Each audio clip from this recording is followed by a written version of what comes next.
বর্তমান পরিস্থিতি কি জানেন? ম্যারিড পিপলরা চিন্তা করে যে আগেই তো ভালো ছিলাম। আর যারা বিয়ে করেনি তারা চিন্তা করে যে কবে ঘর বাঁধবো, একটা সংসার বাঁধবো, একটা নিজের মানুষ হবে।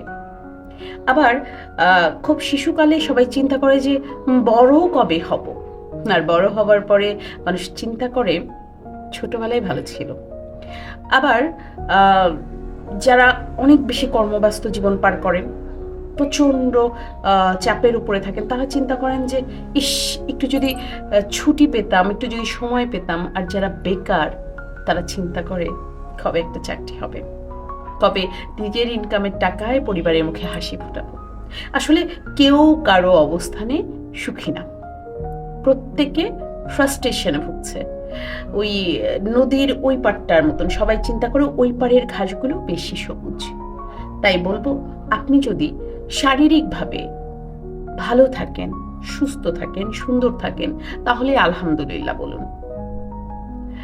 কারণ আপনার ফ্রাস্ট্রেশনের কারণে হয়তো এরকম হবে, ওই পারে যাবার পরে মনে হবে না, আমার আগের অবস্থানই ভালো ছিল, ওই সবুজ ঘাসগুলোর মতন।